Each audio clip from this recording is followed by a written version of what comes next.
Hello everyone, मैं हूं हर्ष। आप देख रहे हैं मेरा चैनल महा आयुर्वेदा। आज से हम स्टार्ट कर रहे हैं रचना शरीर। तो आज हम रचना शरीर का चैप्टर स्टार्ट करते हैं, शरीरोपक्रम। तो आप लोगों के कई कमेंट्स आए थे कि सर रचना शरीर के चैप्टर से स्टार्ट करवा दीजिए। तो आज से हम रचना शरीर स्टार्ट करेंगे कंटिन्यू। तो मैं आपको सारे रचना शरीर के जितने भी चैप्टर्स हैं सब कंटिन्यू कवर करवा दूंगा। ये 1 महीने के अंदर अंदर सारे चैप्टर्स आपके कवर हो जाएंगे इसमें। तो मैं आपको आज रचना शरीर का चैप्टर फर्स्ट स्टार्ट कराते हैं, शरीरोपक्रम। तो चलिए चैप्टर को स्टार्ट करते हैं। सबसे पहले देखते हैं आयुर्वेद का प्रयोजन क्या है। तो आयुर्वेद का प्रयोजन, जैसे कि मैंने आपको जो पदार्थ विज्ञान पढ़ाया था तो उसमें के फर्स्ट चैप्टर में भी बताया था कि आयुर्वेद का क्या प्रयोजन होता है। स्वस्थस्य स्वास्थ्य रक्षणम, आतुरस्य विकार प्रशमनम चा। तो मतलब इसका अर्थ है स्वस्थ व्यक्ति के स्वास्थ्य की रक्षा और जो आतुर है मतलब जो रोगी है उसके रोग को ठीक करना, यही आयुर्वेद का प्रयोजन है। मतलब कि जो व्यक्ति स्वस्थ है, बिल्कुल ठीक है, तो उसको वैसे ही बनाए रखना, मतलब ठीक ही बनाए रखना। और जो व्यक्ति रोगी है मतलब बीमार है तो उसकी बीमारी को दूर करना, यही आयुर्वेद का प्रयोजन है। और इसी के से ही हम चिकित्सा जो करेंगे आगे तो वो इसी के द्वारा ही करेंगे। तो चलिए चैप्टर को देखते हैं। सबसे पहले जो शरीर उपक्रम जो चैप्टर है, तो ये दो शब्द से मिलकर बना है, एक तो शरीर और एक उपक्रम। तो यहाँ पर देखिए शरीरोपक्रम का अर्थ है शरीर के संबंध में संपूर्ण वर्णन। तो हमारा जो शरीर होता है तो उसके बारे में संपूर्ण जानकारी इसी चैप्टर में मिलती है। यहाँ पर अब यहाँ से जो चैप्टर स्टार्ट है, शरीर की उत्पत्ति स्थिति निर्माण वृद्धि क्षय। मतलब शरीर कैसे उत्पन्न हुआ, शरीर की स्थिति क्या है, शरीर का निर्माण कैसे हुआ, शरीर में वृद्धि क्षय मतलब जो शरीर के दोष धातु मल है उनकी वृद्धि और क्षय, ये सब जो है इसकी सब जानकारी इसी चैप्टर में मिलती है। जब शरीर में कोई व्याधि मतलब कि कोई डिजीज़ या विकृति उत्पन्न होती है तो उस डिजीज़ की जो चिकित्सा है उसको करने के लिए मनुष्य को शरीर का ज्ञान होना ज़रूरी है। अब हम लोग डॉक्टर, जो आप सब डॉक्टर बन रहे हो तो आप सबको क्या है, डॉक्टर बन रहे हो तो आपको पता होना चाहिए कि हम कैसे ही किसी की रोग को ठीक कर सकें। तो उसके रोग को ठीक करने के लिए सबसे पहले आपको उसके अंदर जो शरीर है तो शरीर के बारे में अच्छे से ज्ञान होना चाहिए, तभी आप उसको रोग को ठीक कर सकते हो। समझ लीजिए कोई पेशेंट आपके पास आ रहा है, वो कह रहा है आपके पेट में दर्द है, तो आपको वो सिर्फ ये बोलेगा कि आपके पेट में दर्द है।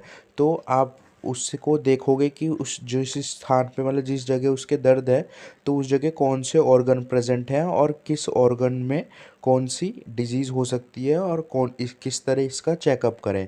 तो ये सब जो हम इलाज करेंगे, तो ये सब इलाज करने के लिए आपको सबसे पहले शरीर का ही ज्ञान होना ज़रूरी है कि जो जिस पोजीशन पे वो पेन बता रहा है तो उस पोजीशन पे कौन से ऑर्गन प्रेजेंट है और कौन से ऑर्गन का किस तरह इलाज किया जाए। तो इसके लिए आपको सबसे पहले शरीर की ही संपूर्ण जानकारी होनी चाहिए। अब यहाँ पर देखिए यही बात लिखी गई है। अब सबसे पहले देखते हैं शरीर शब्द की व्याख्या। मतलब शरीर शब्द है क्या, जो हम शरीर पढ़ेंगे, हमारा शरीर जो है वो है क्या। तो यहाँ पर देखिए बहुत ही अच्छा श्लोक है, ये आपको याद करना है। शुक्र शोणित जीव संयोगे तू खलु कुक्षिगते गर्भ संज्ञा भवती।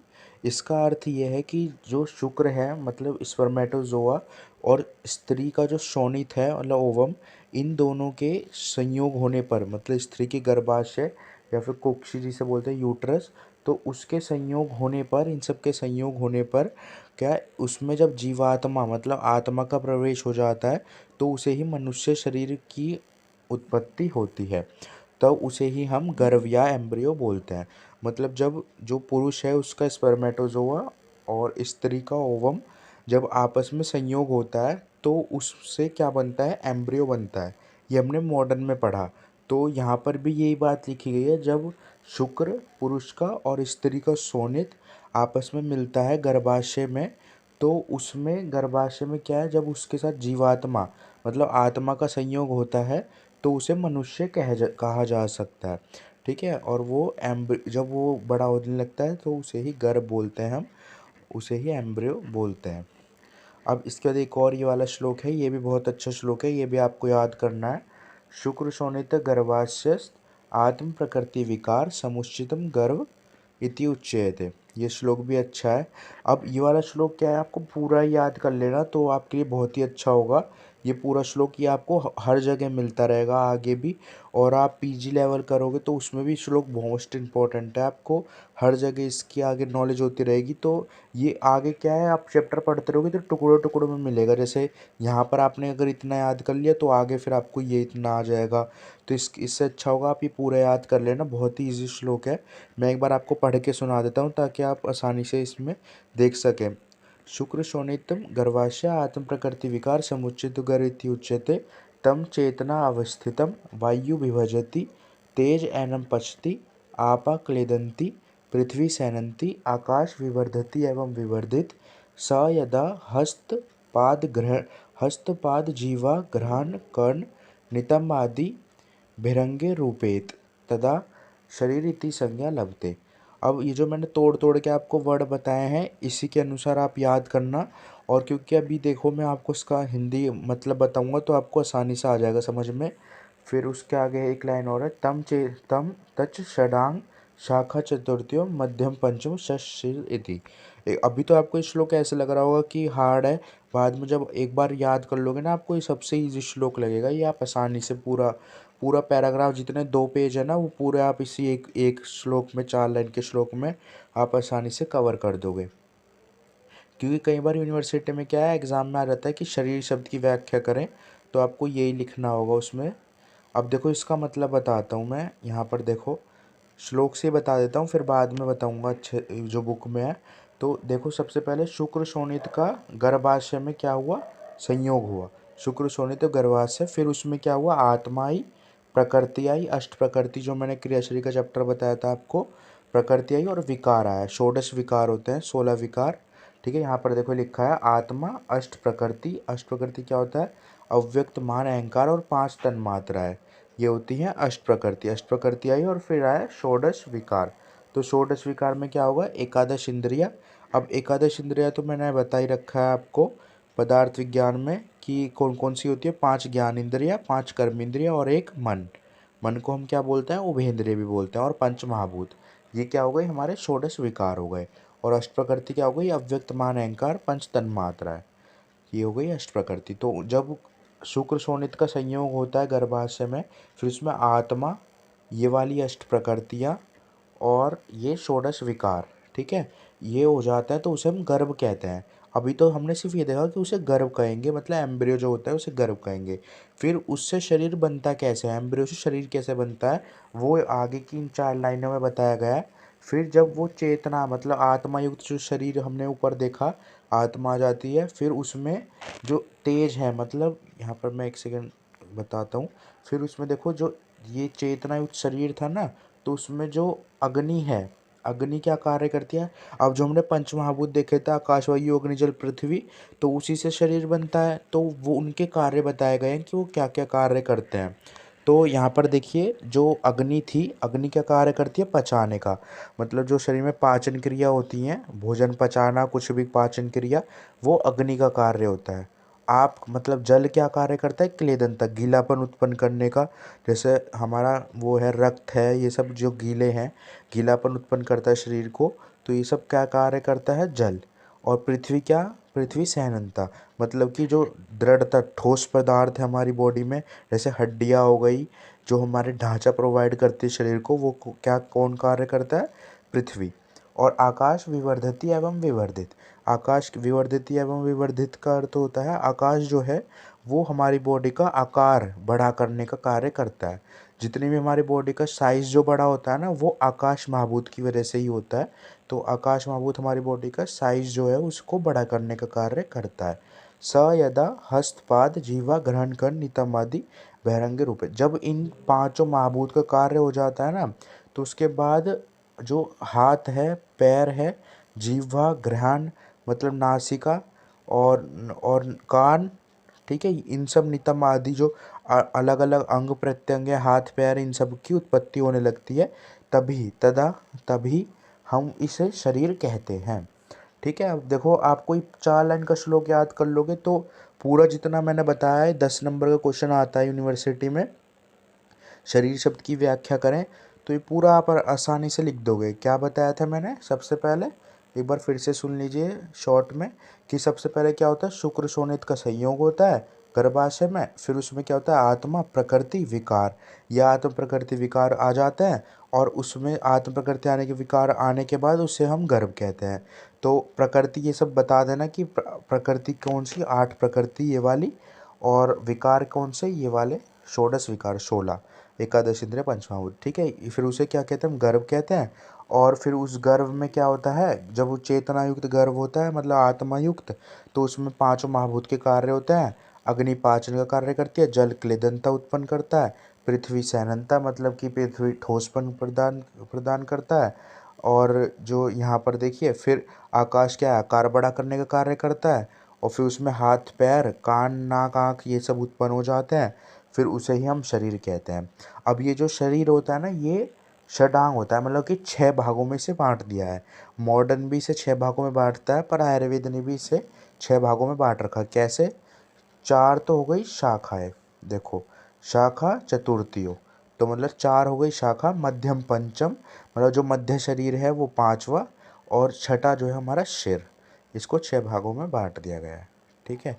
अब देखो ये जितना भी पैराग्राफ में लिखा है ना, ये सब जितना भी है, ये सब मैंने आपको सारा टोटल A to Z बता दिया है, ठीक है। अब देखो यहाँ पर अगला देखते हैं श्लोक। ये वाला श्लोक भी आप याद कर लेना, क्योंकि इस चैप्टर में जो है ये श्लोक है 5-6, ये आप याद कर लोगे, ये क्वेश्चन 10 मार्क्स में बन जाता है ना। तो आपको सारे श्लोक लिख के सब अलग अलग आचार्यों के अनुसार अलग अलग डेफिनेशन लिखनी होगी।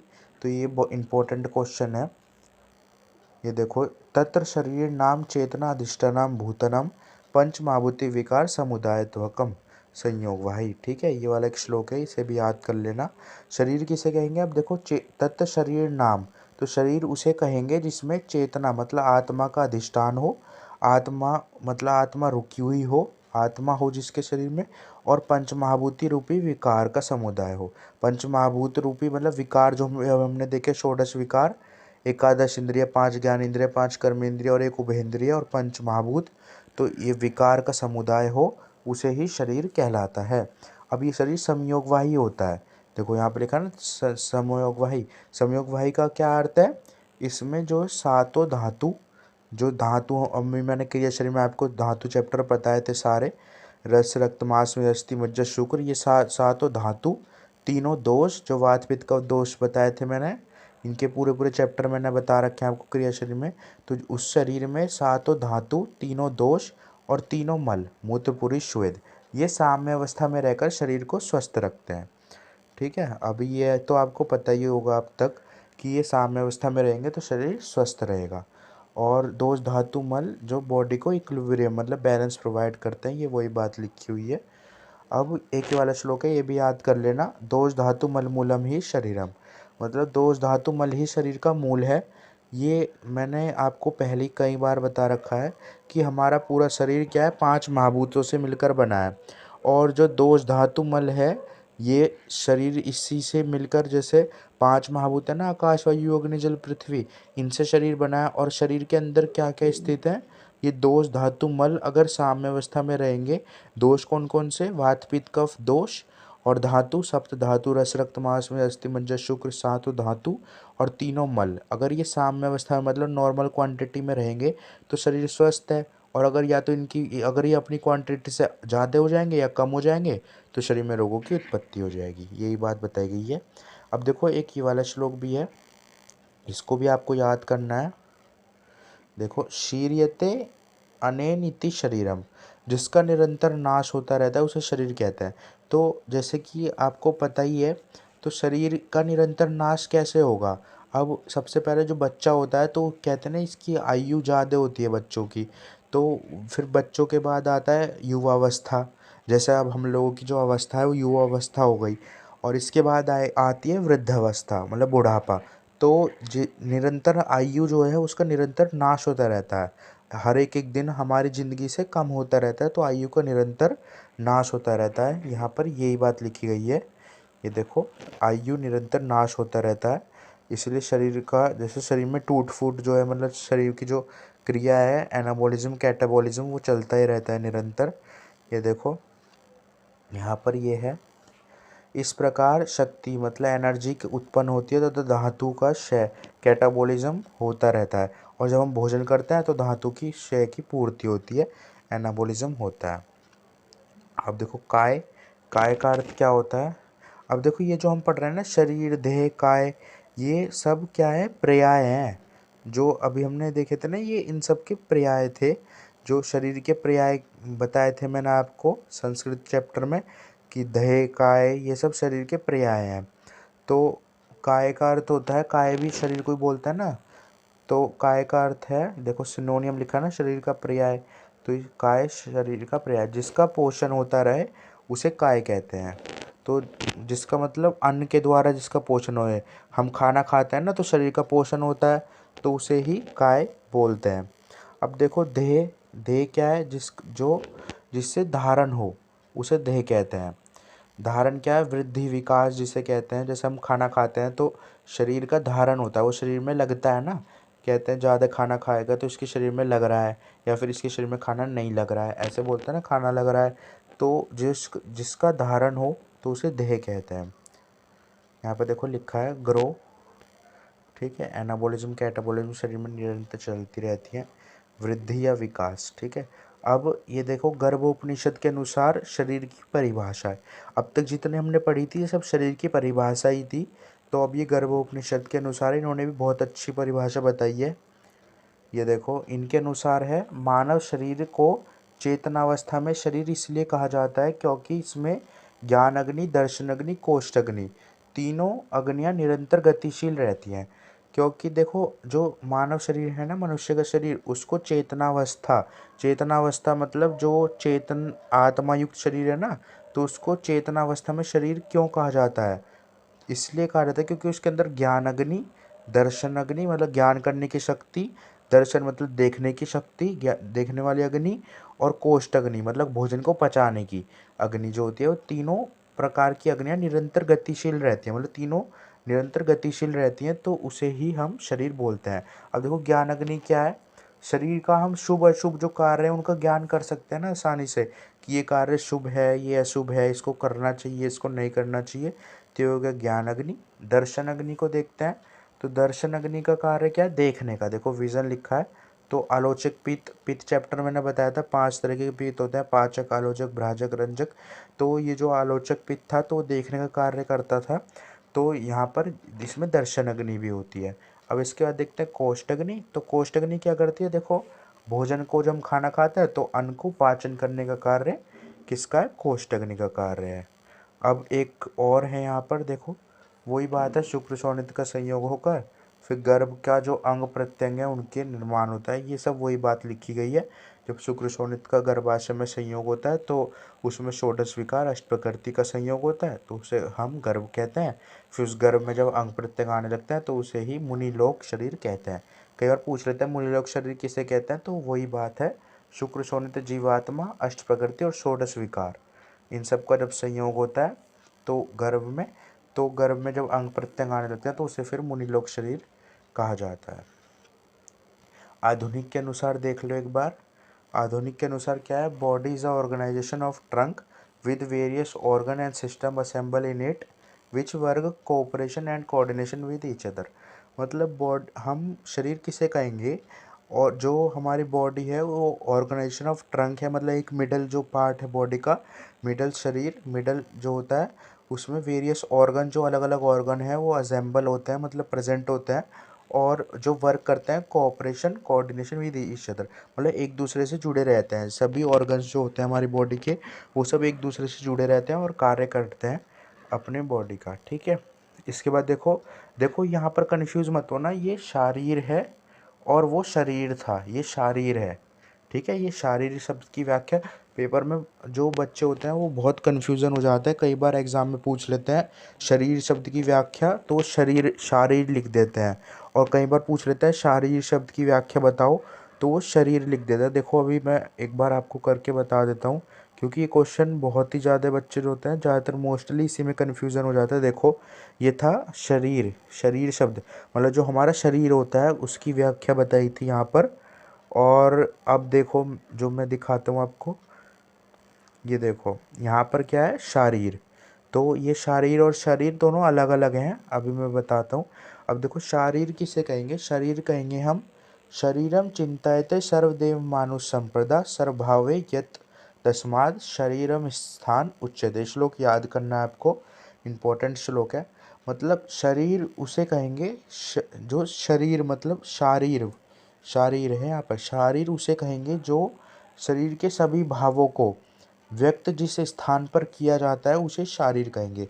मतलब शारीर एक ऐसी स्थान है, ऐसी जगह है, ऐसी किताब है कोई, जिस स्थान पर हमने सारी चीज़ों को शरीर के, जो हमने अभी शरीर पढ़ा था उसके सभी चीज़ों को, मतलब सभी जितने अंग प्रत्यंग हैं या जितने भी उसके कार्य हैं, तो सभी को हमने अच्छे से व्यक्त करा है, ठीक है, अच्छे से बताया है, तो उसे शारीर कहते हैं। एक बार फिर से सुनो, यहाँ पर देखो एक बार इंग्लिश में लिखी एक लाइन, द प्लेस या फिर बुक या फिर कोई शास्त्र, कोई एक ऐसी जगह जिस, या फिर कोई बुक या फिर कोई शास्त्र in which the study of complete body express all the bhav. मतलब कि शरीर के सारे भावों को जिस स्थान पर, जिस शास्त्र में या जिस बुक पे हमने लिख दिया ना, उसे शारीर कहता है, ठीक है। शारीर एक ऐसा स्थान है जहाँ पे हमने शरीर के सभी भावों को अच्छे से व्यक्त कर दिया है। अब देखो यहाँ पर है, ऐसा स्थान कहा गया है शरीर को, मानव शरीर को, जिसमें मनुष्य के जन्म, देखो जन्म से लेकर मरण मतलब मृत्यु तक के सभी का जितने भी हैं उनको भलीभांति वर्णन किया गया है। मतलब मनुष्य का जन्म हुआ तो जन्म से मरण तक के जितने भी भाव हैं दोनों को अच्छे से वर्णन किया है, उसे शारीर स्थान कहते हैं। अब देखो शरीर जो है, शरीर के भावों का ग्रहण कर कर जिस अध्याय में लिखा जाए उसे ही शारीर कहते हैं। अब ये शारीर दो तरीके का होता है, एक तो रचना शरीर और एक क्रिया शरीर। अब हम पढ़ते हैं ना क्रिया शरीर रचना शरीर, आपने बुक के ऊपर ही देखा होगा, ये क्रिया शरीर है, ये रचना शरीर है। तो क्रिया शरीर और रचना शरीर बुक के ऊपर देखा होगा आपने। तो यहाँ पर देखो, अभी देखो शरीर के सभी भाव को ग्रहण कर कर जिस शास्त्र में लिखा गया उसे शरीर कहेंगे। तो जो जिसमें रचना का भाव लिखा गया मतलब कि अंग प्रत्यंग आदि का जो ज्ञान कराया गया कि ये अंग है, अंग मतलब ऑर्गन बोलते हैं, और प्रत्यंग मतलब जो हमारे हाथ पैर, ये प्रत्यंग हो गए, अंग जो हो गए वो हाथ पैर हो गए, प्रत्यंग क्या हो गए, ऑर्गन हो गए, ठीक है।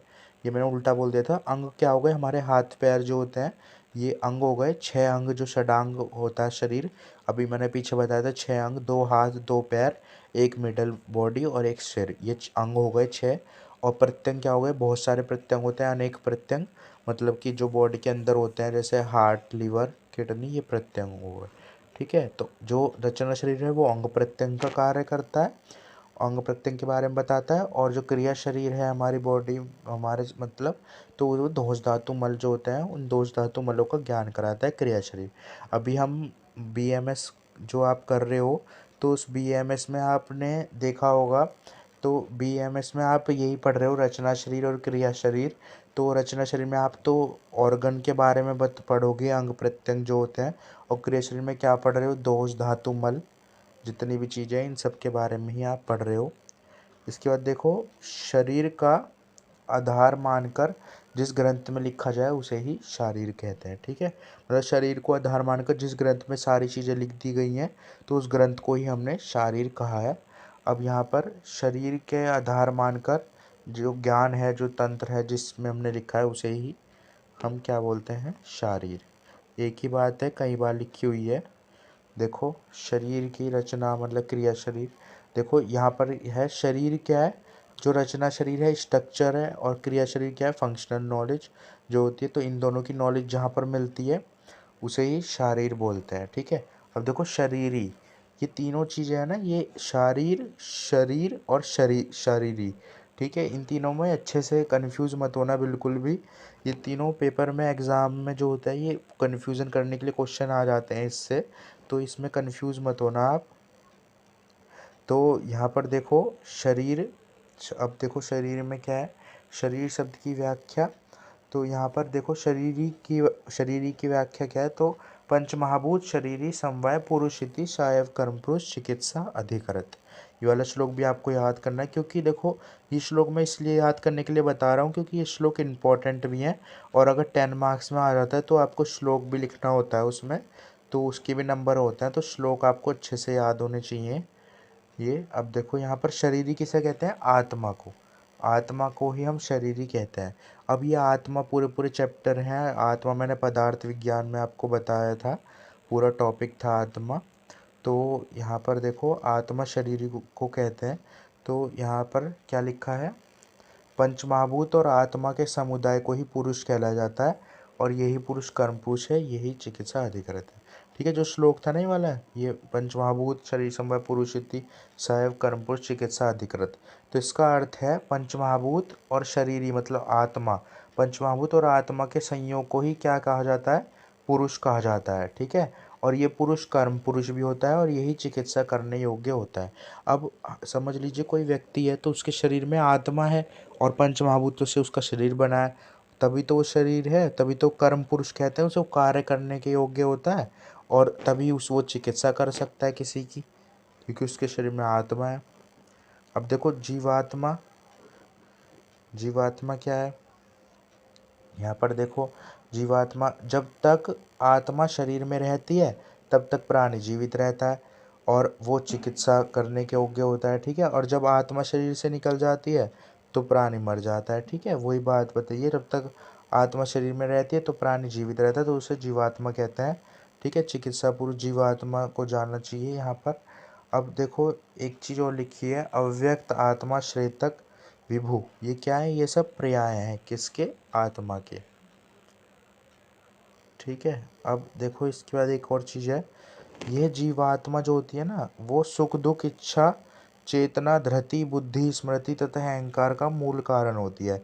ये जितने भी है ना, ये आत्मा चैप्टर मैंने बताया था ना पदार्थ विज्ञान का, तो उसमें आपको अच्छे से आ जाएगा समझ में, जब आत्मा टॉपिक बताया था मैंने आपको, तो ये जो है आत्मा के कर्म हैं, सुख दुख इच्छा द्वेष, ये सब जो ग्रहण करती है इनका मूल कारण कौन है, आत्मा ही है। अभी तो केवल आपको बस रीडिंग कर लेनी है इसकी, ये वाला टॉपिक इतना इम्पोर्टेंट नहीं है, पर ये आपको एक बार देख लेना है कि बस ये क्या है, बस एक बार इसकी रीडिंग देख लेना, ये आत्मा के मूल कारण है। अब आत्मा का स्वरूप क्या है, आत्मा सूक्ष्म है, देखो यहाँ पर है आत्मा सूक्ष्म है, मतलब कि बहुत छोटी है।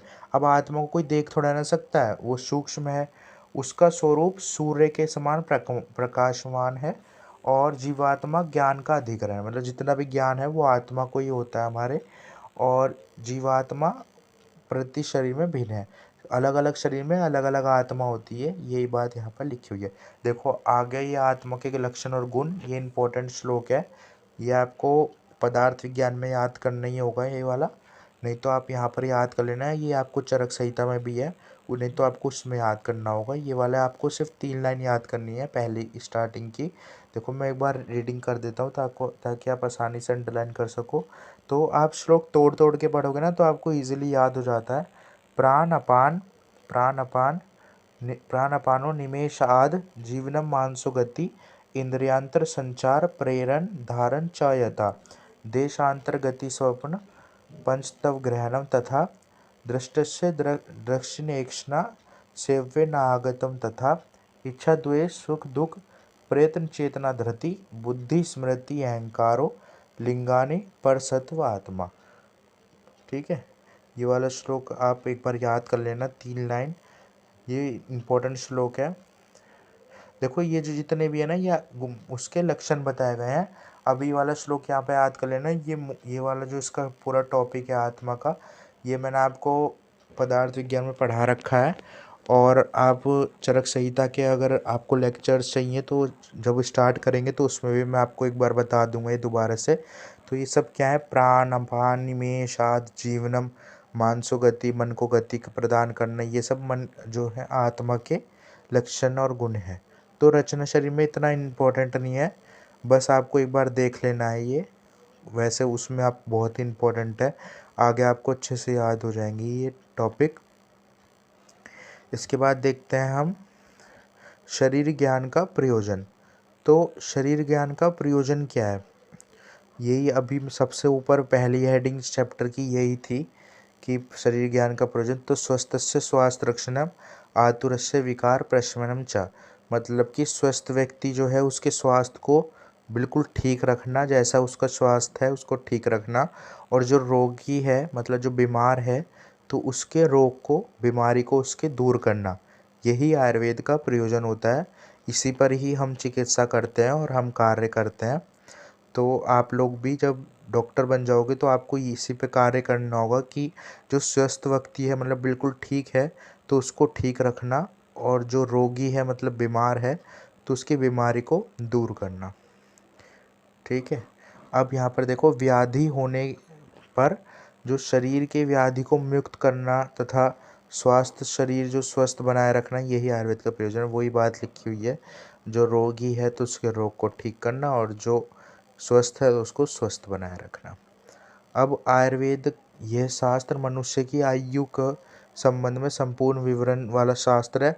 मतलब मनुष्य की जो आयु है उसके संबंध में जो पूरा विवरण देता है ये शास्त्र, कि आयु, उसकी व्याधि कैसी है, डिजीज व्याधि के कारण या उसके चिन्ह मतलब उसके लक्षण, उसके साइन चिन्ह, निदान मतलब उसके डायग्नोज करना, और कोई व्याधि है तो उसका ट्रीटमेंट करना।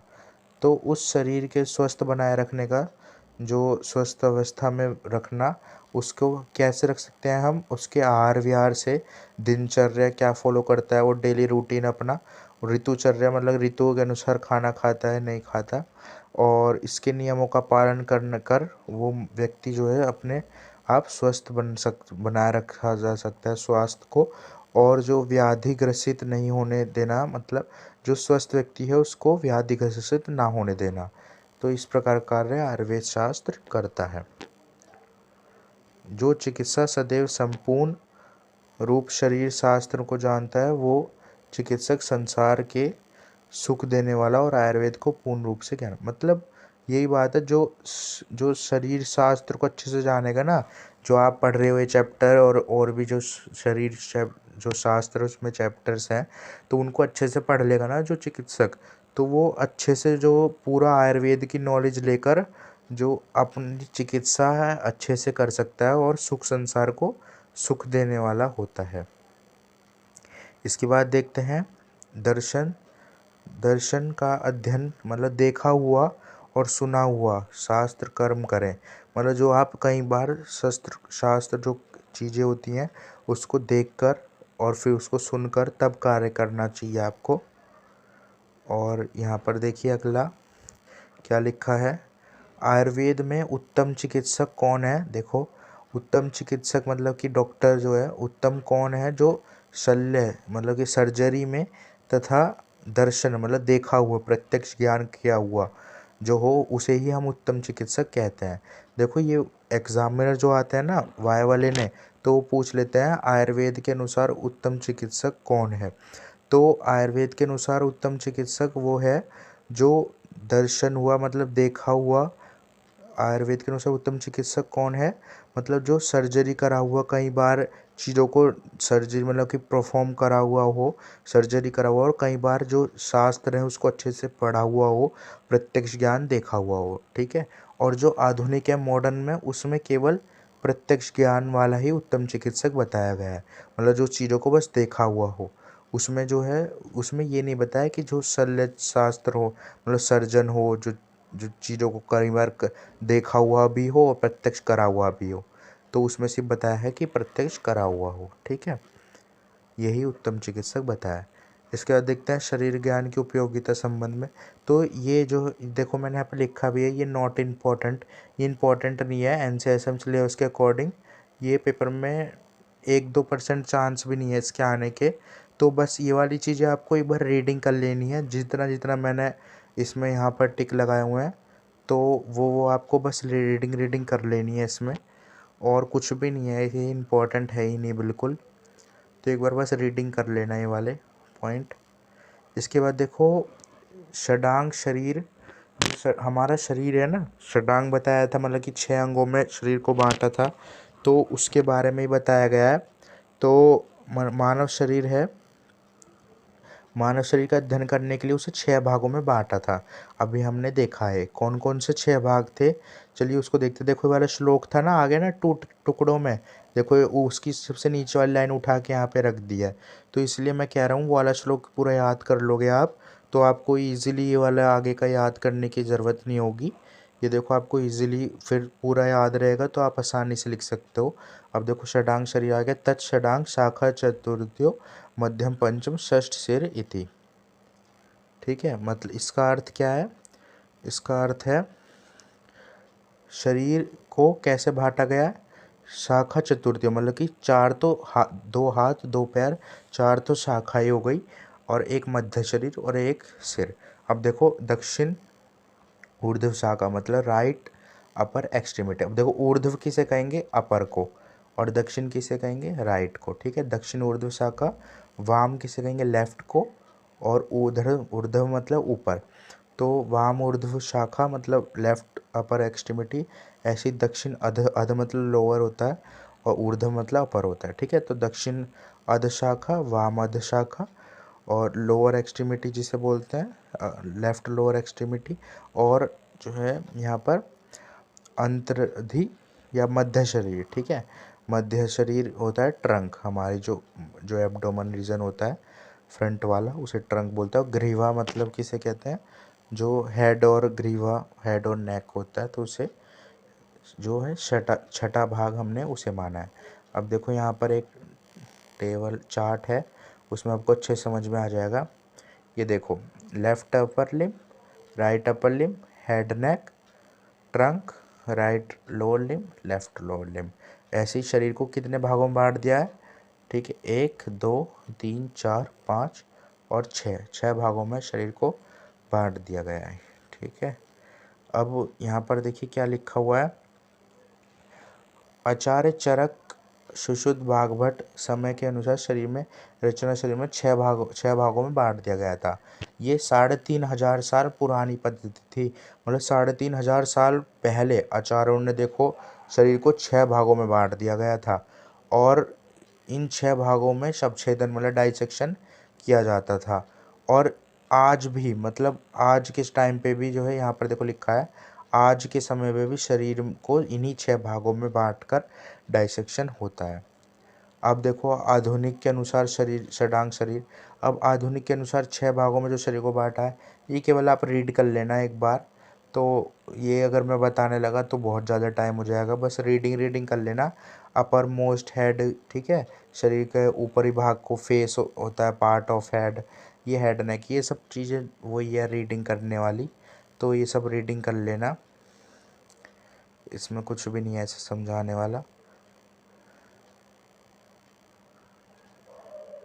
देखो एक बार बस ये देख लो कि ग्रेट, देखो एक सेकंड, ये देखो कि ग्रेट टो जो डिजिट्स होती है ना, तो ये 1 2 3 5 मतलब हमारी जो फिंगर्स होती हैं उनके बारे में बताया गया है। तो थंब को क्या बोलते हैं? अंगुष्ठ। और ये आयुर्वेद के अनुसार है, ये आप याद कर लोगे ना अभी तो आपको आगे इजीली चीज़ समझ में आती रहेंगी। इंडेक्स फिंगर को क्या बोलते हैं? तर्जनी उंगली। और जो मिडल फिंगर मध्यमा उंगली। और यहाँ पर देखो रिंग फिंगर को क्या बोलते हैं? अनामिका। और लिटिल फिंगर को कनिष्ठा। ठीक है, कनिष्ठिका। अब इसके बाद देखो शरीर शास्त्र के विभाग। तो शरीर शास्त्र के विभाग देखते हैं हम यहाँ पर देखिए, मानव शरीर के 6 भागों में जो बांटा गया था, तो उसमें अनेक अंग प्रत्यंग बताए गए थे। अब अंग प्रत्यंग की रचना और क्रिया संबंधित जो ज्ञान है, तो इन दोनों को जो अलग अलग शास्त्र में बांटा था, अभी मैंने ऊपर बताया था, रचना शरीर और क्रिया शरीर। जो रचना का ज्ञान होगा वो हम रचना शरीर में पढ़ रहे हैं, और जो क्रिया संबंधित ज्ञान होगा जैसे दोष धातु मलों का, तो वो क्रिया शरीर में पढ़ा है हम लोगों ने। अब रचना शरीर में क्या पढ़ रहे हैं हम? रचना प्रतिपादकम शरीरम रचना शरीरम, मतलब शरीर के अंतर्गत जो अव्यंग है, स्ट्रक्चर है, तो उसके संबंध में जो अध्ययन किया जाता है उसे एनाटॉमी कहते हैं, या उसे रचना शरीर कहते हैं। शरीर के अंदर जो ऑर्गन प्रेजेंट है ना, ऑर्गन या शरीर के स्ट्रक्चर जो है, उसको अगर हम पढ़ेंगे तो उसे रचना शरीर बोलेंगे। अब क्या क्या आता है उसमें, हम क्या, ये बेसिकली ये पैराग्राफ क्या बता रहा है ये पैराग्राफ ये बता रहा है कि अभी हम एनाटॉमी जो पढ़ रहे हैं तो उसमें हम क्या क्या चीज़ें पढ़ेंगे। बोन्स के बारे में पढ़ेंगे, मसल्स पढ़ेंगे, वेन्स पढ़ेंगे, ठीक है। इसको आयुर्वेद वाला भी याद कर लेना, शिरा धमनी, क्योंकि आगे चैप्टर यही है, पूरे पूरे चैप्टर है ये, शिरा के ऊपर, धमनी के ऊपर, मांसपेशियों के ऊपर, ये सब आगे पूरे पूरे चैप्टर है। तो ये आयुर्वेदिक वाला भी याद कर लेना आप लोग। संधि मतलब जॉइंट्स, ठीक है, संधि भी चैप्टर है। नर्व्स, साइज, पोजीशन बॉडी की, ऑर्गन, पार्ट्स, ये सब चीज़ें हम किस में पढ़ते हैं, रचना शरीर के अंतर्गत, ठीक है। और रिलेशन, रिलेशन मतलब एक ऑर्गन दूसरे ऑर्गन से कितनी दूर है या कितना पास है या उसके साइड में बराबर है, तो उसका ज्ञान भी हम रचना शरीर में ही करते हैं। अब देखो क्रिया शरीर में क्या पढ़ेंगे, जब रचना शरीर में हमने उसकी रचना पढ़ ली तो क्रिया शरीर में हम ऑर्गन के फंक्शन पढ़ेंगे कि उसकी क्रिया क्या क्या है, वो ऑर्गन कैसे काम करेगा, हमारे शरीर में जो दोष धातु मल है वो कैसे कार्य करेंगे, उनका निर्माण कैसे होगा, बनेंगे कैसे, ठीक है। ऑर्गन का सिस्टम जितने भी होते हैं वो सब इसमें पढ़ते हैं हम। आयुर्वेद संहिताओं में जितने भी सिस्टम्स हैं, अलग अलग विषय, वो शरीर स्थान में लिखे हैं। अब देखो एक ये वाला टॉपिक है, ये बहुत ही इम्पोर्टेंट टॉपिक है। ये देखो आयुर्वेद संहिता के अध्ययन की दृष्टि से देखा जाए तो शरीर स्थान को अलग अलग वर्णन किया गया है। अब देखो अलग अलग वर्णन कैसे करा है। आचार्य सुश्रुत ने ना, आचार्य जो सुश्रुत थे, तो सुश्रुत संहिता ग्रंथ को सर्वश्रेष्ठ माना जाता था आचार्य सुश्रुत के। तो उन्होंने सुश्रुत संहिता जो लिखी थी तो उसमें शारीर स्थान को 10 अध्याय में बांटा गया था। जो आचार्य सुश्रुत थे तो उन्होंने जो शारीर स्थान लिखा था ना, तो उसको उसमें 10 अध्याय बताए थे, मतलब 10 चैप्टर्स एक तरीके से। तो 10 अध्याय में शारीर स्थान को बांटा था।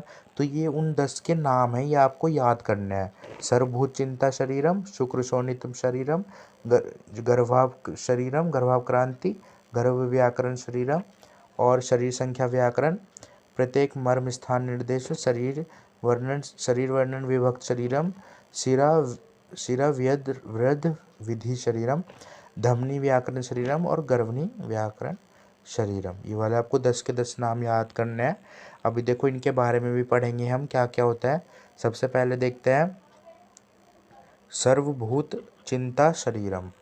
तो सर्वभूत चिंता शरीरम में क्या है, जो सृष्टि की उत्पत्ति का विस्तार से वर्णन किया गया है इसमें सर्वभूत चिंता शरीरम में। मतलब जो सृष्टि है, हमारा जो संसार है, उसकी उत्पत्ति का विस्तार से वर्णन, मतलब एक एक चीज़ जो बताई गई है वो सर्वभूत चिंता शरीरम में बताई गई है। जो पदार्थ है, पदार्थ की उत्पत्ति कैसे हुई, किसी पदार्थ की उसकी स्थिति, मतलब वो कैसे स्थित है, उसका कार्य कैसे वो कार्य करता है, ये सब किसने बताया है, इसी में ही सर्वभूत चिंता शरीरम में। अब देखो शुक्र शोणित के संयोग से जीवात्म जो जीव होता है मनुष्य, तो उसकी उत्पत्ति होती है। अब शुक्र शोणित के संयोग, लक्षण, दोष, शुक्र शोणित में जो दोष होते हैं उनका वर्णन, उसके लक्षणों का वर्णन कि वो कैसे होते हैं, दिखने में कैसे हैं, ये वो, तो ये सब इस अध्याय में बताया गया है। किसमें, शुक्र शोणित शुद्धि शरीरम में। अब गर्भावक्रांति शरीरम में क्या बताया था, गर्भावक्रांति नाम से ही समझ में आ रहा है, गर्भ के बारे में बताया होगा। तो डेवलपमेंट ऑफ फीटस, ठीक है, हर 9 महीने तक क्या क्या गर्भ में होता है, मास अनुमासिक वृद्धि, ये इसमें बताया है गर्भावक्रांति में। अब गर्भ व्याकरण शरीरम। अब देखो गर्भावक्रांति था ना, ये अभी हम आगे चैप्टर पढ़ेंगे इसी में ही, रचना शरीर में आपको पढ़ना है, एनसीएसएम सिलेबस के अकॉर्डिंग आपके में आया हुआ है पेपर में। गर्भ व्याकरण शरीरम, गर्भ व्याकरण शरीरम में क्या है, इसका विस्तार से, गर्भ का विस्तार से वर्णन है कि उसके अंग प्रत्यंग, मतलब उसके ऑर्गन और उसके प्रत्यंग हैं, जो ऑर्गन्स हैं जितने भी, कैसे डेवलपमेंट हुआ है, ये सब चीज़ें इसमें पढ़ेंगे। अब देखो शरीर संख्या व्याकरण में क्या है, शरीर के अंग प्रत्यंगों की संख्या का वर्णन किया गया है कि शरीर की अंग प्रत्यंगों में कितनी संख्या है, उसकी हड्डियाँ, उसकी अस्थियों का वर्णन, मांसपेशियों का कार्य, शोधन, डाइसेक्शन वगैरह, इन सब का अच्छे से बताया है।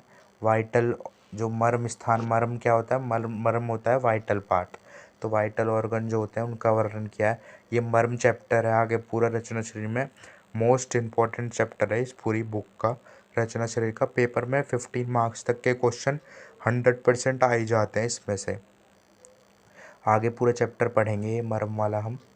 देखो मर्म क्या होता है, जहाँ पर आघात लगते ही तुरंत मृत्यु हो जाती है, या फिर विकृति, मतलब कि विकार उत्पन्न हो जाते हैं, या तो मतलब शरीर का जो वो जिस स्थान पर चोट लगेगा वो कार्य नहीं कर पाता, या फिर पीड़ा पेन उत्पन्न होता है, तो उसे ही मर्म स्थान कहते हैं। अब देखो सीरा वर्णन, सीरा किसे कहते हैं, वेन्स को बोलते हैं। तो वेन्स की रचना मतलब उसकी जो रचना है, उसका ऑर्गन मतलब कैसी उसकी रचना है, दिखने में कैसी है, उसका स्ट्रक्चर और उसकी क्रिया है, इसका विस्तार से वर्णन किया गया है कि वो कैसे कार्य करती है। सिरा वेद विधि शरीर मतलब कि सिरा में वेदन, वेद करना मतलब कि जो इंजेक्शन वगैरह लगाते हैं हम, तो सिराओं में लगता है वो, तो उसकी विधि का वर्णन किया गया है। धमनी व्याकरण शरीरम अगला चैप्टर 9 चैप्टर। तो धमनी मतलब आर्टरीज, तो आर्टरीज के बारे में बताया गया है चैप्टर में। और गर्भनी व्याकरण शरीरम में तो इस अध्याय में क्या बताया, गर्भनी का संबंध में के विषय में, मतलब जो गर्भिणी है उसको किस प्रकार का विहार अपनाना चाहिए, किस प्रकार का आहार का सेवन करना चाहिए, उसके बारे में अच्छे से पूरी जानकारी दी गई है इस चैप्टर में। इसके बाद देखो आयुर्वेद और आधुनिक मत अनुसार संबंध, जो भी हमने चैप्टर पढ़ा उसको बताया गया है। सर्वभूचिंता शरीरम को हिस्टोलॉजी बोलते हैं, और इन चारों को क्या बोलते हैं, शुक्र शोणित शुद्धि शरीरम, गर्भाक्रांति, गर्भ व्याकरण शरीरम और शरीर संख्या नहीं, ये तीनों को, सॉरी इन तीनों को, तो ये एम्ब्रियोलॉजी होता है। और शरीर संख्या व्याकरण शरीरम क्या है, मतलब शरीर की संख्या का व्याकरण, तो उसे ऑस्टियोलॉजी बोलते हैं, या फिर मायोलॉजी या फिर ऑर्थोलॉजी, क्योंकि शरीर के जो स्ट्रक्चर उनकी संख्या बताई है। तो जैसे हड्डियों की संख्या हो गई, जॉइंट्स की संख्या, तो इन सब के अंदर ये आता है मॉडर्न में। और मर्म स्थान को तो बता ही दिया मैंने, वाइटल ऑर्गन, वाइटल चीज पार्ट बोलते हैं इसमें। और जो सिरा वाला चीज़ें हैं, ये देखो सिरा वर्णन विभक्त शरीरम और सिरा वेद विधि शरीरम, धमनी व्याकरण शरीरम, ये एंजियोलॉजी बोलते हैं मॉडर्न में इसे। और गर्भनी व्याकरण शरीरम, तो ये होता है पीडियाट्रिक्स, ये मॉडर्न के अनुसार इसे बोलते हैं। मृत शोधन और संरक्षण विधि, तो ये इस चैप्टर का मोस्ट इम्पॉर्टेंट टॉपिक है। डायरेक्ट 10 मार्क्स का क्वेश्चन इसमें 95% चांस रहते हैं एग्ज़ाम में आने का, तो ये मोस्ट इम्पॉर्टेंट टॉपिक है। तो चलिए चैप्टर को स्टार्ट करते हैं। तो देखते हैं यहाँ पर, देखिए क्या लिखा है, मृत शोधन और संरक्षण। तो यहाँ पर शोधन का अर्थ क्या होता है, शोधन मतलब है डाइसेक्शन, और संरक्षण क्या होता है, संरक्षण होता है प्रिजर्वेशन। तो बॉडी का डाइसेक्शन और प्रिजर्वेशन हम किस तरह करें, तो उसी के बारे में यहाँ पर बताया है। कोई बॉडी है, कोई डेड बॉडी है, तो उसका डाइसेक्शन मतलब हम उसे जो डाइसेक्शन करते हैं, हम बॉडी का कटिंग जो करते हैं, तो बॉडी की डाइसेक्शन और उसका प्रिजर्वेशन मतलब उसे प्रिजर्व कैसे करें, उसको स्टोर कैसे करके रखें, तो उसी के बारे में यहाँ पर उसी का वर्णन किया गया है। सबसे पहले देखते हैं मृत शरीर और शोधन का। तो यहाँ पर देखिए प्रिजर्वेशन बताया गया है। सबसे पहले शरीर के अंग प्रत्यंग जो होते हैं, अंग मतलब होते हैं शरीर के जो षडांग, भी हमने इससे पहले वाली वीडियो में पढ़ा था कि जो शरीर है मनुष्य का, तो उसको षडांग मतलब 6 भागों में बांटा गया था। तो यही बात यहाँ पे लिखी गई है। अंग प्रत्यंग की शाखा शरीर के लिए क्या है, जिस शास्त्र का ज्ञान होता है, थ्योरेटिकल नॉलेज आवश्यक है, वहीं क्या शरीर ज्ञान भी आवश्यक है। देखो कुछ भी नहीं है, यहाँ पर यही बात बताई गई है कि जिस तरह मनुष्य के शरीर के थ्योरेटिकल नॉलेज जो हम किताबों से पढ़ रहे हैं ना, थ्योरेटिकल नॉलेज, तो वो आवश्यक है, तो उसी तरह मनुष्य के जो डाइसेक्शन मतलब प्रैक्टिकल नॉलेज वो भी आवश्यक है। वही बात लिखी है यहाँ पर, देखो थ्योरेटिकल नॉलेज के साथ साथ प्रैक्टिकल नॉलेज भी उपयोगी होती है। तो सर्जन के लिए उपयोगी क्या है, प्रैक्टिकल नॉलेज, डाइसेक्शन करना, ठीक है। आचार्य सुश्रुत ने 3,500 साल पहले मृत शरीर मतलब डाइसेक्शन, जो मृत डेड बॉडी है उसका शवछेदन, शवछेदन का अर्थ होता है डाइसेक्शन करना, करा था। तो उस समय डाइसेक्शन करना इतना आसान नहीं था। तो अब यही चीज़ बताइए कि उस समय क्या क्या चीज़ें उन्हें नहीं मिल पाई थी। तो उस समय साधनों का अभाव था, उन पे यंत्र का अभाव मतलब नहीं है, उन पे यंत्र भी नहीं थे, डाइसेक्शन हॉल जो होता है वो भी नहीं था, उनका भी अभाव था। और समाज में उस समय सामाजिक नियम भी थे, मतलब समाज में ना, पहले के समय में समाज में जो डेड बॉडी थी तो उसको छूना अच्छा नहीं माना जाता था। तो यही बात बताई गई है। तो उस समय सामाजिक नियम भी थे और मृत शोधन मतलब डेड बॉडी को टच करने का उस समय अच्छा नहीं माना जाता था। इसके बाद देखते हैं हम यहाँ पर प्राचीन संरक्षण पद्धति, मतलब पुराने ज़माने में संरक्षण जो करते थे डेड बॉडी का, मतलब डेड बॉडी को बचा के रखते थे, तो वो कैसे करते थे वही सब चीज़ें बताई हैं। क्योंकि पता ही है आप सबको कि डेड बॉडी जो है कुछ दिनों में या कुछ घंटों में सड़ने लग जाती है, तो उसको बचाकर कैसे रखते हैं, तो इसी का वर्णन यहाँ पे किया है। भारत में ही नहीं, मतलब भारत में ही नहीं अपितु मिस्र आदि अन्य देशों में भी संरक्षण विधि प्रचलित थी। मतलब उन देशों में भी ये मान्यता थी, ये विधि जो थी संरक्षण विधि ये मान्य थी, वो लोग इसका उपयोग करते थे। देखो रामायण काल और महाभारत में भी इसकी पुष्टि मिलती है। जब महाराजा दशरथ थे जो रामायण में, तो महाराजा दशरथ का जब मृत शरीर हुआ था, मतलब महाराजा दशरथ जब मर गए थे, तो उनके शरीर को जो भरत थे उनके आने तक तेल द्रोणी मतलब तेल में तेल या औषधि द्रव्यों में रखा गया था। तो ऐसे ही मिस्र में भी, मिस्र आदि अन्य देशों में भी जो राजा व महाराजा होते थे ना, उच्च अधिकारी जो होते थे, तो उन सब के शवों को सुरक्षित रखे जाते थे और औषधि का लेप कर कर उनको संरक्षित कर दिया जाता था। और जिस स्थान पर उन शवों को रखा जाता था तो उन्हें पिरामिड्स बोलते हैं, जहाँ आज भी लोग जाते हैं और उन्हें इजिप्ट के पिरामिड बोलते हैं। तो ये प्रसिद्ध है, ठीक है। मतलब कि इससे ये मानना है कि पूरा अभी नहीं हम लोग डाइसेक्शन के लिए प्रिजर्वेशन चीज़ें करते हैं, बल्कि पुराने पुराने ज़माने में भी जो रामायण काल में और दूसरे देशों में भी ये विधि जो थी प्रचलित थी, मतलब मान्य थी। वो लोग भी ऐसे करके प्रिजर्वेशन करते थे। इसके बाद देखते हैं हम शव संरक्षण और शवछेदन पद्धति। तो यहाँ पर देखिए अंग प्रत्यंग मतलब प्रैक्टिकल जो होता है अंग प्रत्यंग का प्रत्यक्ष ज्ञान करने के लिए हमने शरीर को संपूर्ण अंग प्रत्यंग की, अब देखो जैसे प्रैक्टिकल नॉलेज है ना, तो प्रैक्टिकल ज्ञान करने के लिए, उसे देखने के लिए, प्रत्यक्ष देखने के लिए, तो जिसके शरीर के संपूर्ण अंग प्रत्यंग हो, तो हमें यहाँ पर ये बताया कि शव संरक्षण मतलब डेड बॉडी का हम प्रिजर्वेशन कैसी डेड बॉडी लें, तो उसके बारे में बताया गया है। तो जिसके संपूर्ण अंग प्रत्यंग हो, मतलब पूरे हाथ पैर सब चीज़ अंग प्रत्यंग अच्छे से हों, तो जिसकी मृत्यु जहर खाने की वजह से ना हुई हो, जो दीर्घकालीन मतलब बूढ़ा होके वृद्ध होके ना मरा हो, और जिसकी आयु 100 वर्ष से अधिक ना हो। ये पुराने ज़माने का समय है तो इसलिए बताया गया है 100 वर्ष से अधिक। तो ऐसे शरीर को, लिया हुआ शरीर को हम लोग साफ कर कर मतलब वो लोग साफ कर कर सबसे पहले तो उस मृत शरीर को तेज ना बहने वाली नदी में वो लोहे के पिंजरे में बांध कर, और मुंज मुंज जो होता है वृक्ष की छाल, मुंज वक्कल मतलब पेड़ के छिलके, कुश शन, ये सब पेड़ के छिलके घास वगैरह ही होती हैं। तो इन सब को अच्छे से अंग प्रत्यंग पे लपेट कर और मतलब नदी के अंदर डाल देते थे लपेट कर, लोहे के पिंजरे में बांध कर, जिससे ऐसे स्थान पर डालते थे ना जहाँ पर अंधेरा ना हो, जिससे वो बॉडी सड़े ना। और फिर 7 दिन बाद उसे भली भांति जब वो बॉडी सड़ जाती थी तो उसे नदी से निकाल कर, पिंजरे से निकाल कर उसके मुंज छाल सब हटाकर और उसे साफ करके तैयार कर जाता था। मतलब उसे कोची जो होती थी ना ब्रश जैसा, उससे धीरे धीरे घिसते थे, खरोंचते थे, जिससे उसकी बाहरी त्वचा हट जाती थी। फिर उसके हम अंदर के अंग प्रत्यंग आंखों से देख सकते थे। ये पुराने ज़माने का चीज़ें बताई थी। तो यहाँ पर देखिए शरीर के जो सूक्ष्म से सूक्ष्म रचनाएं थी उनको भी आंखों से नहीं देखा जा सकता था, तो उसके लिए दिव्य चक्षु मतलब कि दिव्य ज्ञान या फिर माइक्रोस्कोप, मैग्नीफाई ग्लास, इन सब की ज़रूरत होती है। अब यहाँ पर देखो ये इम्पोर्टेंट है आचार्य सुश्रुत के समय में संरक्षण पद्धति। तो आचार्य सुश्रुत के अनुसार संरक्षण पद्धति में बताया गया है, ये देखो आचार्य सुश्रुत के अनुसार संरक्षण पद्धति हम देखते हैं।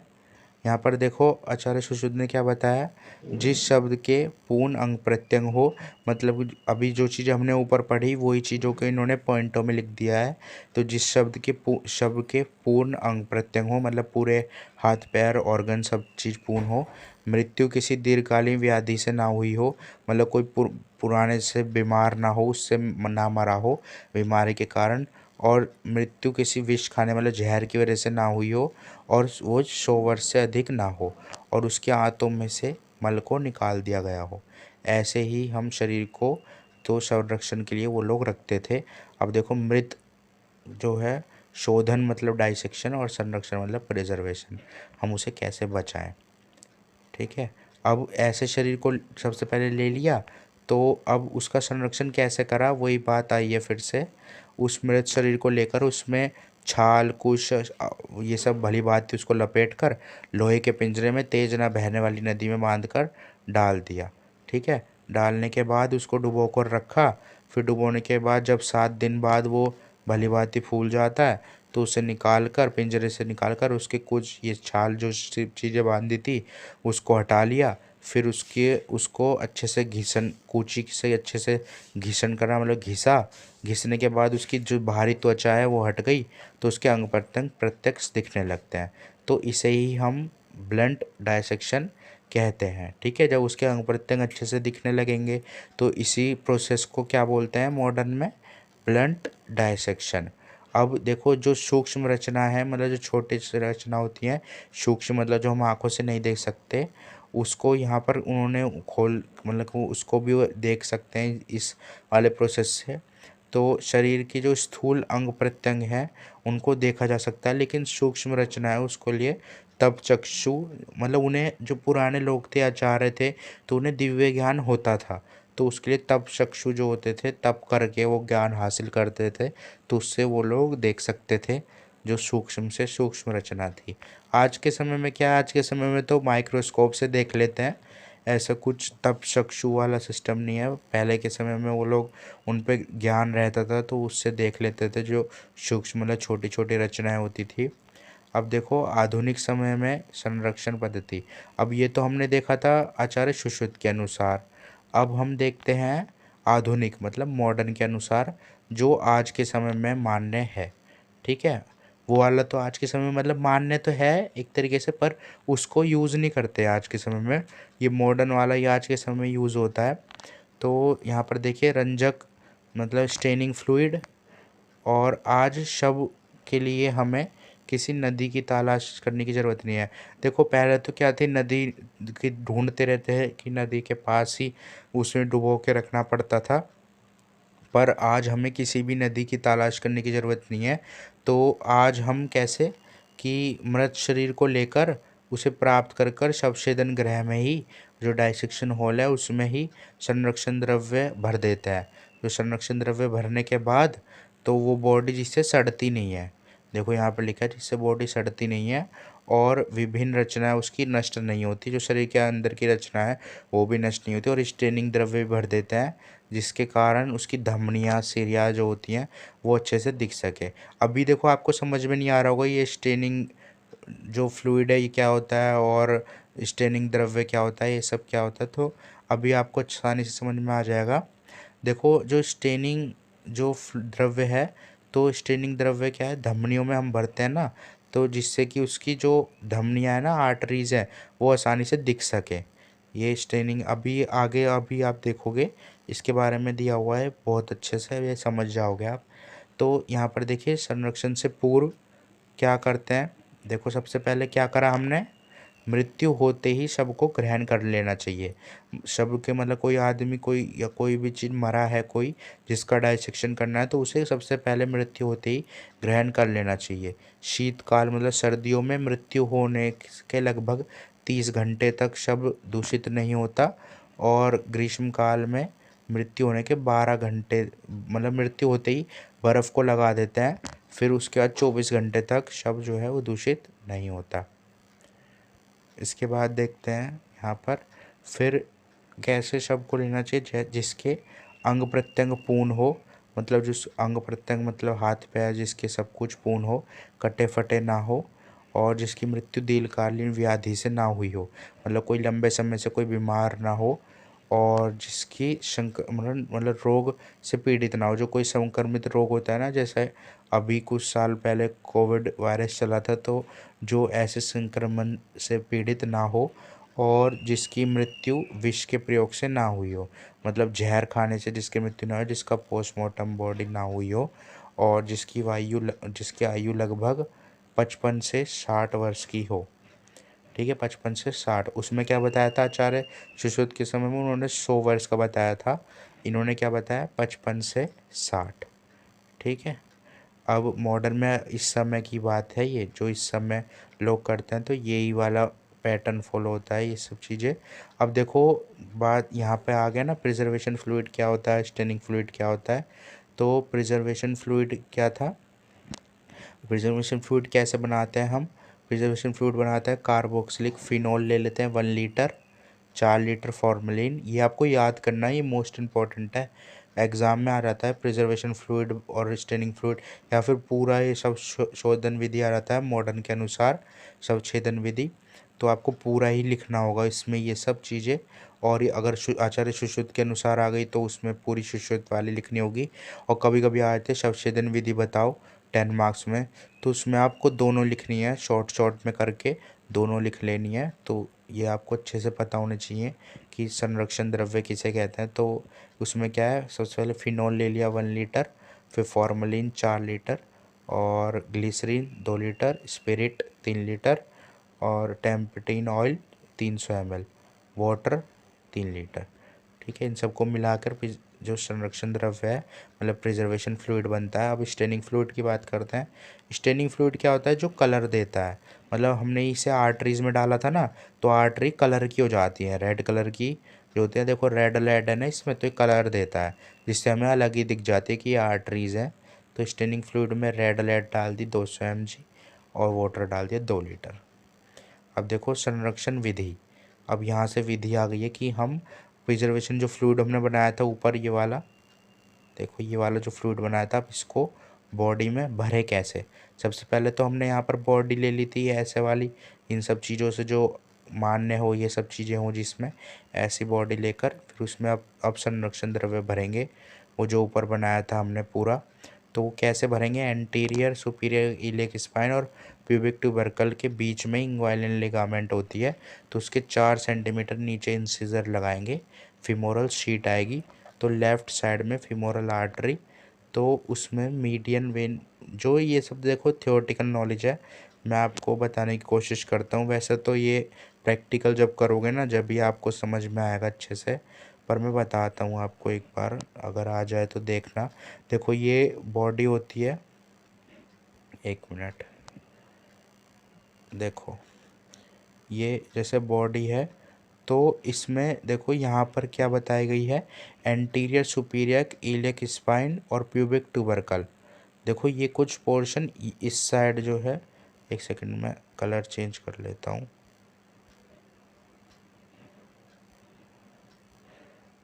देखो ये वाला जो पोर्शन होता है ना यहाँ पर, पैर के यहाँ पर, तो इस वाले पोर्शन में क्या है, जो इंग्वाइनल लिगामेंट आती है, एक लिगामेंट आती है, तो पैर के यहाँ पर कट लगाया जाता है बॉडी पे, पैर के यहाँ पर कट लगाया जाता है बॉडी के इंग्वाइनल लिगामेंट के यहाँ पर।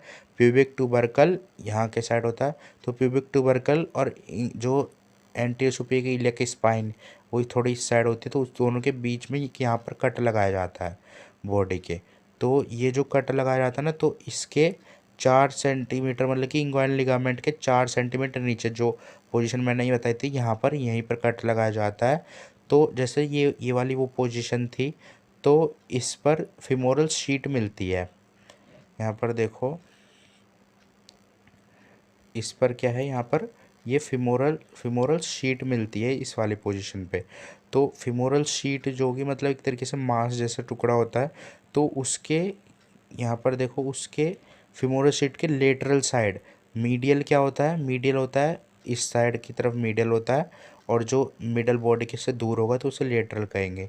तो लेटरल साइड पे इस साइड कुछ फिमोरल आर्टरीज होंगी, और जो दूसरी साइड इधर फिमोरल वेन होंगी। तो लेटरल साइड जो होंगी ना यहाँ पे, इस साइड जो होगी लेटरल साइड, तो इस साइड हमें, मतलब कि कुछ इस side lateral side femoral artery जो होंगी ना, जो बाहर की तरफ होंगी, तो उस फिमोरल आर्टरी में हमें ये प्रिजर्वेशन फ्लूइड भर देना है। ठीक है, प्रिजर्वेशन फ्लूइड उस फिमोरल आर्टरी में भर देना है। तो और ठीक है, यहाँ पर यही बात लिखी गई है, फिमोरल आर्टरी में भर देना है। ठीक है, ये देखो यहाँ पे ये रहा लेटरल साइड में फीमोरल आर्टरी में भर देना है। और एक दूसरा भी है, ये दूसरा आपको बस एक बार देख लेना है, वैसे मेनली वही वाला ऊपर वाला ही फॉलो होता है। ये क्या है, आर्च ऑफ आयोटा जो है, आर्च ऑफ आयोटा के 3 ब्रांच होते हैं, ब्रेकियोसेफेलिक, लेफ्ट कॉमन कैरोटिड और सब क्लेवियन। तो इसमें लेफ्ट कॉमन कैरोटिड में ज़्यादातर मोस्टली भर देते हैं प्रिजर्वेशन फ्लूइड। अब देखो संरक्षण करते समय जो सावधानी है वो क्या क्या है। सबसे पहले नाक, कान, गुदा आदि जो मार्ग हैं उन सबको कॉटन से भर देना चाहिए, मतलब कॉटन से बंद कर देना चाहिए, ताकि जो संरक्षण द्रव्य हम भर रहे हैं वो बाहर ना निकले। और फीमोरल आर्टरी जो है, कैनोला, जो कैनोला लगाएंगे ना जिससे हम भरेंगे फीमोरल आर्टरी में, भी मैंने बताया कहाँ पर भरेंगे फीमोरल आर्टरी में, तो उसमें सबसे पहले तो उसकी डायरेक्शन ऊपर की ओर रखेंगे, ऊपर की ओर रखनी चाहिए, ताकि पूरे शरीर में ऊपर की ओर अच्छे से भर जाए। तो लगभग जब 1 लीटर जो द्रव्य है वो बच जाए तो कैनुला की डायरेक्शन नीचे की ओर कर दें, ताकि मृत शरीर के नीचे की ओर भी अच्छे से वो द्रव्य भर जाए। ठीक है, इसके बाद देखते हैं हम द्रव संरक्षण पहचान, कि द्रव अगर संरक्षण अच्छे से भर के आया इसकी कैसे करें पहचान। तो यही बात है यहाँ पर, जब फीमोरल मतलब जो फॉर्मलिन की स्मेल है वो नाक से और कानों से आने लगे तो इसका मतलब द्रव्य अच्छे से भर चुका है।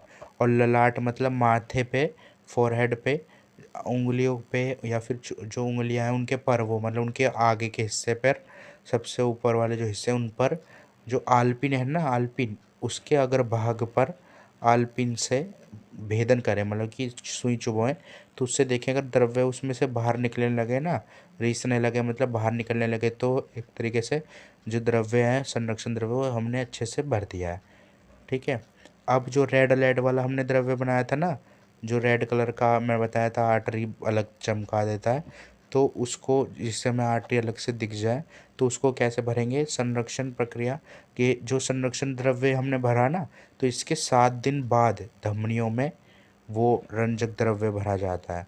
रंजक द्रव्य कैसे बनता है, रेड लेड से 200 mg और वाटर 2 लीटर, इन दोनों को मिलाकर रंजक द्रव्य भर देते हैं। ठीक है, इसको तो डायरेक्ट आर्टरी में से डाल देते हैं ताकि वो आसानी से हमें आर्टरी अलग से दिख जाए। अब शवछेदन क्या है, शवछेदन वही है जो अब डाइसेक्शन, तो प्रिजर्वेशन और ये स्टेनिंग फ्लूइड अच्छे से भरने के बाद जब पूर्ण पहचान हो जाए तो उसका शवछेदन मतलब डाइसेक्शन हॉल में शवछेदन डाइसेक्शन करना चाहिए। ठीक है, अब मृत शोधन का महत्व, मृत शोधन का महत्व क्या है, अब हम क्यों कर रहे हैं डाइसेक्शन, तो उसके बारे में बताया है।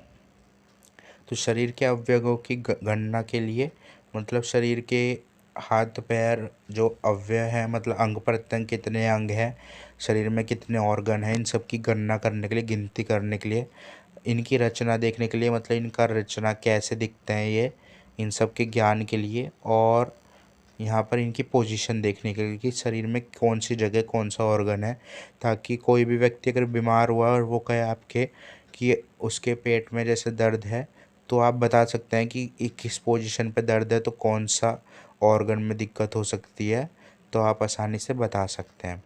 इसके बाद देखो चिकित्सा एवं शल्यकर्म के लिए, शल्यकर्म मतलब सर्जरी के लिए, और मृत शरीर के ज्ञान के लिए, मतलब जो प्राणी है उसके ज्ञान के लिए भी हम एक ये वाला जो कर्म है ये करते हैं, ताकि आप बाई चांस बाद में कभी सर्जरी करो तो आपको ज्ञान होना चाहिए कि ऑर्गन कौन सा ऑर्गन किस तरफ है और किस साइड आपको कट लगाना है। तो ये इसके ज्ञान के लिए, और शरीर की रचना के लिए का शल्य शास्त्र का ज्ञान हेतु, वही बात है कि शरीर के ऑर्गन कैसे कार्य करते हैं, किस तरह कहाँ पे लोकेटेड है, कहाँ पे प्रेजेंट है, उसके ज्ञान के लिए, और आयुर्वेद के ज्ञान के हेतु, मतलब आयुर्वेद का जो व्यवहार है उसके ज्ञान के हेतु यहाँ पर है, ज्ञान करते हैं। और इसके बाद है, इस प्रकार हम निसंदेह कह सकते हैं कि मृत शोधन का एक चिकित्सक के लिए बहुत ही महत्वपूर्ण बताया गया है। जो मृत शोधन अभी मैंने बताया आपको ऊपर से पूरा, ये बहुत महत्वपूर्ण बताया गया है, इसी तरह हम कह सकते हैं। अब देखो एक ये वाला टॉपिक भी इम्पोर्टेंट है, कई बार ये भी 5 मार्क्स में आ जाता है टॉपिक, कि शरीर के मौलिक रचनाओं का सामान्य परिचय। तो शरीर की मौलिक रचना क्या क्या है, देखो यहाँ पर आचार्य चरक ने 6 अंग बताए थे, जो मैंने बताया अभी आपको। षडांग बोला था, 2 हाथ 2 पैर और एक मध्य शरीर और एक ग्रीवा, ठीक है। तो षडांग और 56 प्रत्यंग बताया किसने? 56 प्रत्यंग किसने बताए हैं? आचार्य चरक ने। और आचार्य सुश्रुत ने कितने माने? 6 अंग माने हैं और बहुत सारे प्रत्यंग। तो इन्होंने प्रत्यंगों की संख्या नहीं कही, इन्होंने कही बहुत सारे प्रत्यंग। अब देखो षडांग शरीर, देखो वही वाला टॉपिक फिर से आ गया है यहाँ पर, जो भी मैंने फर्स्ट वीडियो में बताया था। षडांग शरीर का वाला श्लोक आपको याद करना है, वो बड़े वाला कर लेना, 4 लाइन वाला, मैंने जो फर्स्ट वीडियो में बताया था आपको। तो उसके बाद आपको ये वाला आसानी से ये वाला याद होगी line.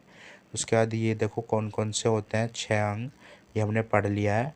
Right upper, left upper limb, right upper limb, right left upper लिम हो गया यहाँ पर, right lower limb, left lower लिम, ट्रंक और हेड और नेक, ठीक है। ये 6 हो गई, इसको हिंदी में भी याद कर लेना आप। और इसके बाद है